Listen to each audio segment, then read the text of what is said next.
ओम।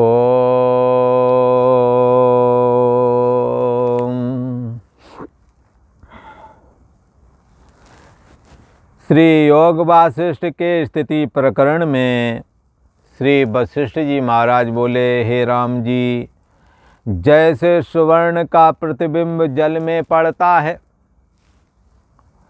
और उसकी झलक कंधे पर पड़ती है, कई बार प्रतिबिंब पड़ता है और उसका फोकस आपके शरीर पर भी आता है। पहले जब इतना प्रदूषण नहीं हुआ करता था तो पढ़ने के लिए जाया करते थे, जंगली रास्ता था, नदी के किनारे, नदी का साधारण नदियाँ थी तो उसका भी जल बड़ा निर्मल हुआ करता था, तो उसमें पेड़ों के प्रतिबिंब साफ दिखते थे। पेड़ लगता उल्टा है, उल्टा दिखता था, उसकी झलक शरीर पर पड़ती थी। चंद्रमा, ऐसे चंद्रमा भी पानी की, चंद्रमा में भी उसका प्रतिबिंब दिख जाता, सूर्य का दिख जाता है। उजेली रात्रि में चंद्रमा निकला होता है, वो प्रतिबिंबित हो जाता है। तो ऐसे ही यहाँ वशिष्ठ जी महाराज कहते हैं कि हे राम जी, सुवर्ण का प्रतिबिंब मानो जल में पड़ता है और वो जल में पड़ा हुआ प्रतिबिंब की झलक तुम्हारे कंधे पर पड़ रही है। अब सोने की तरह तुम्हारा कंधा चमक रहा है। कंधे से सोने का कोई संसर्ग नहीं है, कोई संयोग नहीं होता है। तैसे ही ब्रह्म का संयोग देह से वास्तव में कुछ भी नहीं। जैसे पानी में प्रतिबिंब, सोने का प्रतिबिंब तुम्हारे कंधे पर पड़े तो कंधे पर सोने जैसा दिखता है, आभूषण जैसा दिख रहा है, पर उस आभूषण से कंधे का कोई संपर्क नहीं है। ऐसे ही ब्रह्म का संयोग देह से है। हाँ, वास्तव में ब्रह्म का संबंध जो देह से लगता है, वो देह जो क्या संबंध, किसी ने कहा कैसे संबंध लगता, अरे देह मैं हूं नहीं लग रहा है, यही तो संबंध है। और मैं का असली अर्थ है आत्मा, जो तुम अपने शरीर को मान रहे हो। सामने सम्मुख शरीर, जैसे दर्पण है, दर्पण में आपका प्रतिबिंब दिखता है, तो दर्पण में जो आपका प्रतिबिंब दिखता है तो क्या कहते हो, ये मैं हूँ, ऐसा बोलते हैं लोग। अच्छा, तो तुम ये हो, तुम शीशे वाले को अपनी मैं क्यों बोलते हो? इसलिए बोलते हैं कि ये वाला तो दिखता नहीं, शीशे ही वाला दिख रहा है। साक्षी आत्मा, असली मैं, वो तो दिखती नहीं, पर उसका प्रतिबिंब जीव, जीव चेतना, सोने जागने वाली चेतना, मैं हूँ, ये व्यक्तित्व पना रूप चेतना, यही दिखती है। किसके द्वारा दिखती है? हाँ, ये दर्पण वाला मुख किसके द्वारा दिखता है? असली वाला मुख ही दर्पण वाले मुख को देख रहा है, जिसको आप कह रहे हो ये मैं हूं। दर्पण वाले को वो दर्पण वाला मैं तुम कहते जरूर ये मैं हूं, पर उसमें देखने की सामर्थ्य नहीं, समझने की सामर्थ्य नहीं। पर दर्पण वाला यदि कुछ बोले तो क्या समझना चाहिए? दर्पण वाला बोला ऐसा समझना चाहिए? नहीं, ये वाला बोला है तब दर्पण वाले में ओंठ चल रहे हैं, तब आवाज आ रही है। ऐसे ही साक्षी आत्मा जब होता है तो परिच्छिन्न व्यक्ति विशेष, जो परिच्छिन्न भाव एक शरीर में मैं बुद्धि, हाँ मैं हूं ऐसा लगता है, वरना ये भी नहीं लगेगा यदि पीछे वाला ना हो। इसलिए असली मैं के आगे नकली मैं खड़ी, इसलिए पीछे वाली असली मैं न दिखाए, नहीं दिखाई पड़ती है।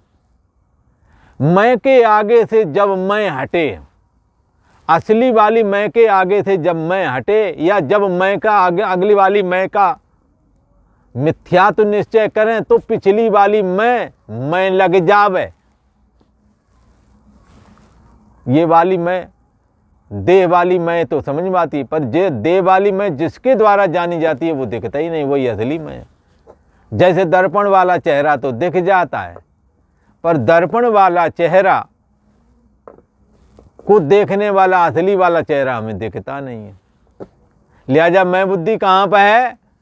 दर्पण वाले चेहरे कहते ये मैं हूँ। बोले तुम ये कहो कि तुम ये हो, ये वाले हो? बोले ये तो दिखता नहीं, इसको हम कैसे जाने?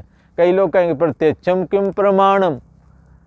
कई तरह के लोग हैं ना तर्क वाले। अरे भाई प्रत्यक्ष तो तुम्हारा दर्पण वाला मुख दिखता है, उसमें तुम कहते हो ये मैं हूँ, पर वो तुम्हारी मैं असली नहीं है। जैसे वैसे ही साक्षी आत्मा के द्वारा प्रचंड व्यक्तित्वपना रूप ये जीव चेतना, सोने जागने वाली ये चेतना तुम्हारी जो अभी मैं लग रही है, दिख रही है। जैसे और चीजें दिखती हैं ऐसे यू दिख रही है। जैसे बाहर वाला दृश्य जब दिखता है तो कहते हैं आंखें हैं, आंखें देख रही, पर यदि कोई आंखों को देखता हो तो क्या कहोगे? कहोगे मन है, मन देखता है। जैसे रूप आंखों से देखा जाता है तो आंखें मन से देखी जाती हैं।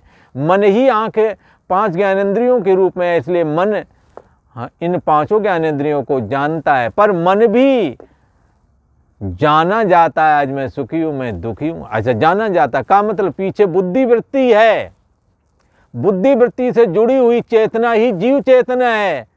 जब तक बुद्धि होती तब तक मैं हूं लगता, जब बुद्धि नहीं होती तो कहते कुछ भी ना जाना, ऐसा लगता है। ऐसा लगना और ऐसा ना लगना, इसी को कहते हैं सोने और जागने वाली चेतना। इस चेतना को तुम जानते हो कि नहीं जानते हो? अभी मैं हूं ये जान रहे कि नहीं जान रहे हो? जान रहे हो तो जैसे रूप को नेत्र ने जाना, रूप दिख गया, निश्चय क्या किया? आंखें हैं, आंख दिख गई, कम देखती है ज्यादा देखती है हम जानते हैं। कौन जानता? मन जानता है। हाँ, तो आंखों का कम देखना और ज्यादा देखना किसने जाना? मन ने जाना कि अब इससे न, अब आंखों से नहीं दिखता है, चश्मा लगाना पड़ता है। अब कानों से ज्यादा नहीं सुनता है, कम सुनता है, ज्यादा सुनता है। कौन जानता है? मन जानता है। तब जब इंद्रियों के कम ज्यादा देखने और सुनने को हम जानते हैं तो किस बात का निश्चय होता है?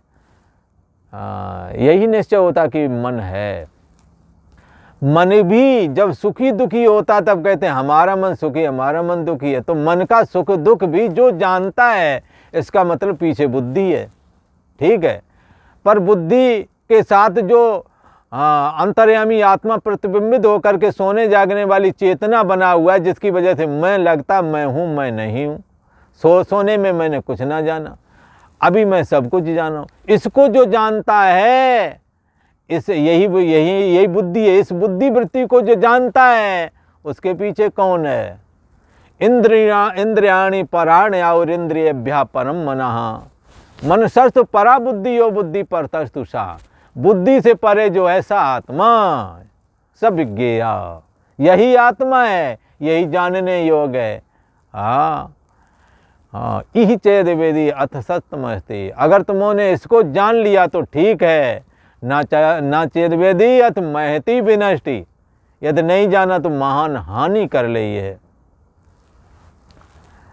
तो वशिष्ठ जी महाराज कहते हैं कि जैसे सोने का प्रतिबिंब कंधे पर पड़ता है, ऐसे ही कंधे के साथ सुवर्ण का जो प्रतिबिंब पड़ रहा है तो संबंध बन रहा है।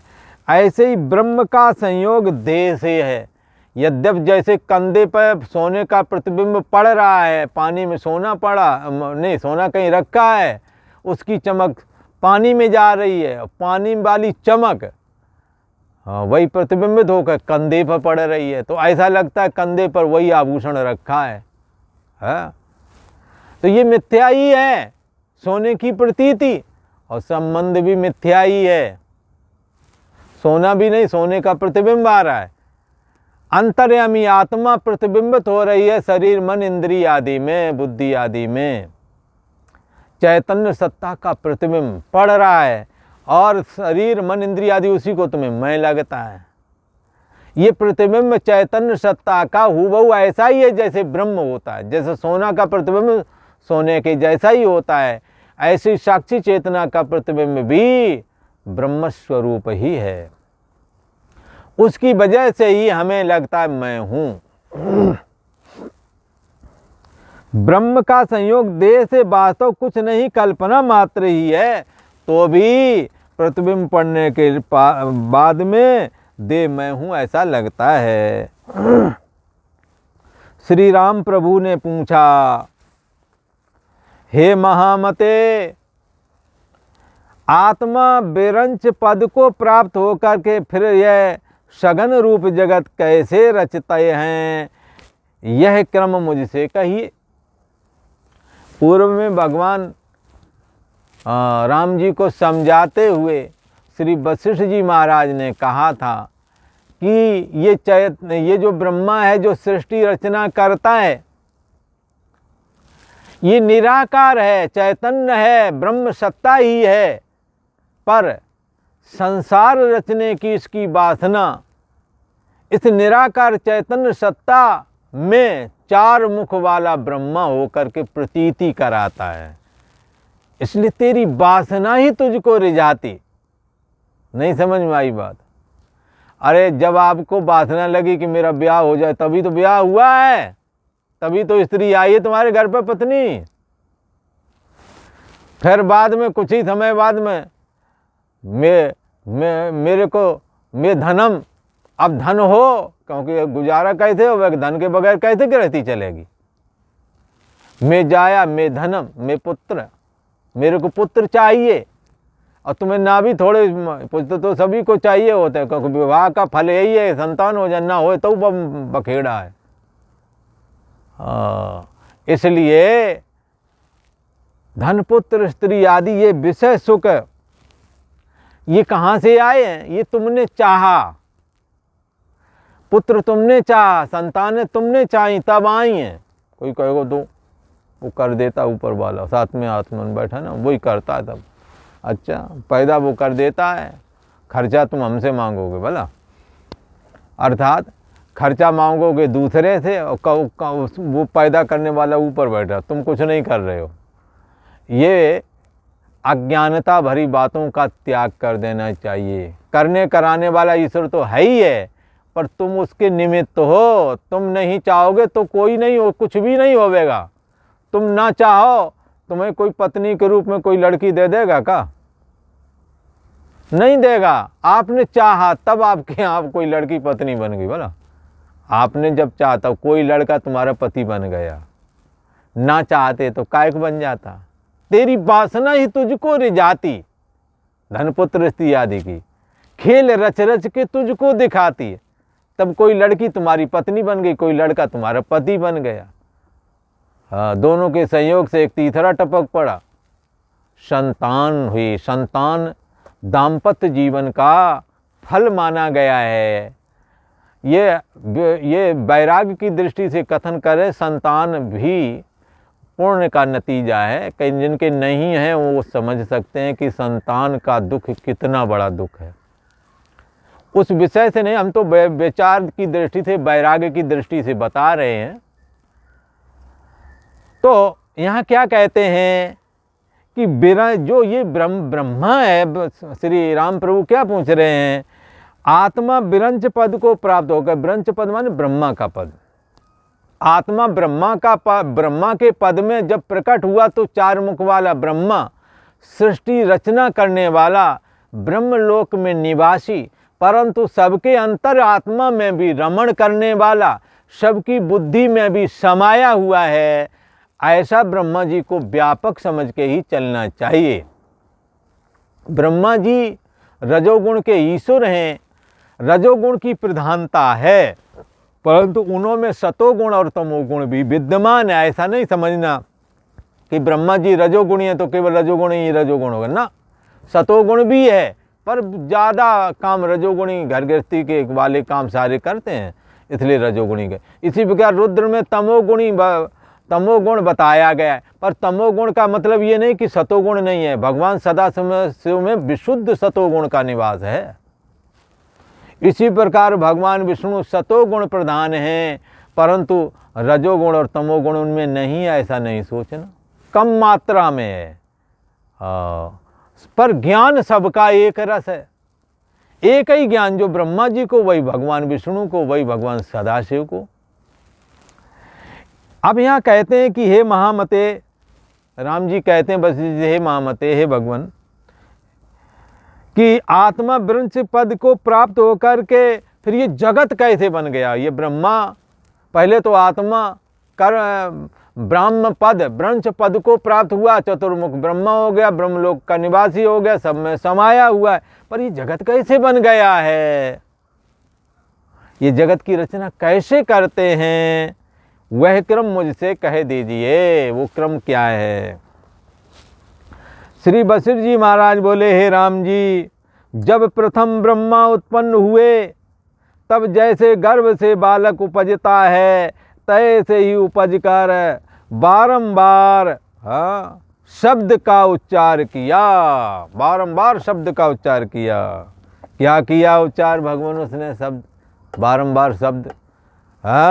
तो कहते हैं ब्रह्म ब्रह्म ब्रह्म ब्रह्म बोल रहे थे ब्रह्मा जी जब प्रकट हुए, ब्रह्म ब्रह्म बोल रहे थे, इसी कारण से उनको ब्रह्मा नाम पड़ गया। भला वो कह रहे थे कि ब्रह्म ही वेदम सर्वम, ब्रह्म ही वेदम सर्वम, सब ब्रह्म ही है, इसलिए ब्रह्म ब्रह्म शब्द किया। इसी को पुराणों में ओंकार की धुन की, और ओंकार ब्रह्म स्वरूप बताया गया है। ब्रह्मा जी का नाम ब्रह्म ब्रह्म बोलने से ब्रह्मा पड़ा।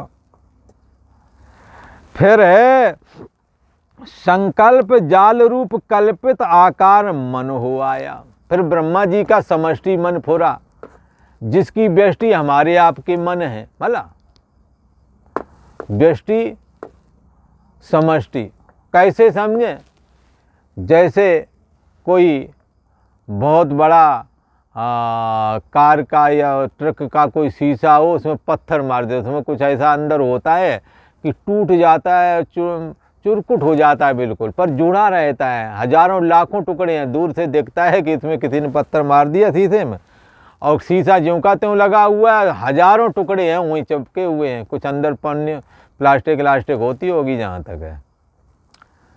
अब ऐसी परिस्थिति में सामने पूरब की ओर जब ट्रक चलेगा तो उसमें सूर्य का प्रतिबिंब पड़ेगा। पहले तो शीशा एक ही था, चटका नहीं था, तो एक ही प्रतिबिंब था, उसको कहते हैं एको हम, माया रूपी शीशा, उसमें ब्रह्म रूप का प्रतिबिंब पड़ा एक ही, इसलिए एको हम। इस एको हम का नाम है ब्रह्मा, वही था, वो दूसरा नहीं था। अब इसने क्या किया?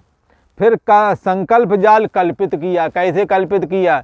जैसे ट्रक वाले शीशे में पत्थर मार दिया, अब शीशा जुड़ा हुआ है, शीशा चौकोर एक है, आगे वाला ड्राइवर के सामने वाला शीशा ये सबको दिख रहा है, और ये भी दिख रहा है ये एक ही था। अब पत्थर लगने से लाखों टुकड़े हैं, वो भी एक जगह चिपके, अभी भी एक ही, अभी भी ट्रक चला ही रहा है उसी से। तो क्या है? अब सूर्य का प्रतिबिंब जब पड़ता है तो हजारों लाखों अनगिनत सूर्य वहाँ प्रतिबिंबित होते हैं, पहले एक ही था। तो एको हम बहुश्याम प्रजाए, इस रीति से हमें इस दृष्टांत के माध्यम से समझना चाहिए।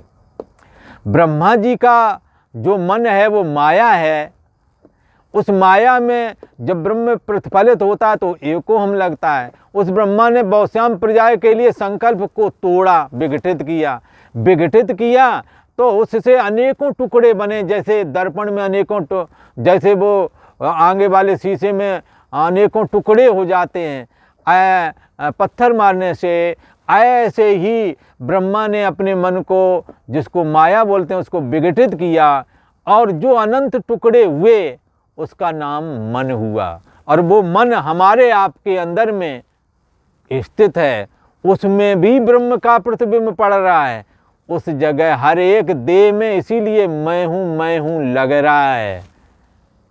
ये मैं कौन सा है, किसके द्वारा? ये जैसे जब शीशा एक था तो सूरज को लग रहा था मैं एक हूँ। अब जब अनेकों टुकड़े हो गए हैं उस शीशे के, ड्राइवर वाले शीशे के, तो अब सूर्य को लगता है बहुश्याम, अरे मैं बहुत रूप हो गया हूँ। ऐसे ही ब्रह्मा जी जब माया को विघटित करते हैं और अनेक मन प्रकट होते हैं बेगिनती, तब बहुश्याम प्रजाए वाला काम चालू हो जाता है।